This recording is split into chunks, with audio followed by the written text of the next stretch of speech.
Ollie, place. Yes, good boy, sit. Yes. Okay, this video is going to explain the place command. So place is used when you want to put Ollie and Luna in a specific location. We use the elevated dog beds here, but you're welcome to use anything that has boundaries. Luna does not like the elevated dog bed, so you can use a regular dog bed or a blanket. Anything that has defined boundaries will do. I just prefer these because of how strong the boundaries are, given that it's up off the ground, and we also build stay from place, but you don't have to. But this is meant to be something universal. So it's not, the specific dog bed in your living room or the crate. It is meant to be used for whatever you're pointing at. So the hand signal is just going to be pointing at whatever you're using. And then we're going to mark yes as soon as all 4 paws are up. Again, if you have a specific dog bed in your house, you can also use go to your bed or something like that.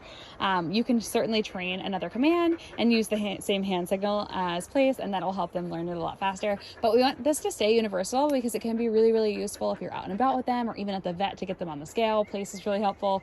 So that's what it's used for. And then eventually the concept is that we want them to be in place and stay there until we give them the release word, which is break. And one thing to note about break is that's not actually a command. So we're not going to say yes or good break. We're just going to engage with them. We could play, we could pet them, but we're not going to say yes or good break because this is just their signal that the work is over. So we don't want to treat it like a regular command. You can also use break on the leash when you're in a heel if you want to give them a little bit more room to explore and all of that for them to go potty. All right, Ollie, place. Yes, good boy. Sit. Yes, good job. And I always make them sit or lay down once on place before I give them a treat. So I mark yes when all 4 paws are up, but then I always have them sit or go into a down because we want them to stay there until we give them that release word of break. So Ollie, break. So them being in a comfortable seated position just makes that easier. Ollie, place.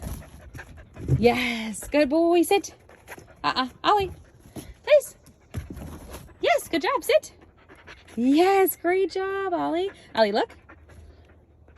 Ollie, look. Yes, good boy. Good look. Ollie, look. You can't really see. Yes, good boy. It's really hard with that fur guy. I know it. Okay, break. Ollie, place. Yes, good boy. Sit. Yes, great job. Break. Okay. I'm going to take this opportunity just to go over what we do if he barks. I will not make a separate video on how to respond to that just because I do not want to try to encourage bad behavior just for the sake of a video. So as it comes up, we'll address it. But if he barks, which he often does if he doesn't get a treat fast enough because he can be a bit stubborn. A lot of the smart ones are. This is not uncommon. But essentially, if he barks, I'm going to turn my back. I can either say off first or I can just disengage. Usually I just disengage. Basically, the quickest way for him to get completely ignored and not earn a treat is by him barking at me.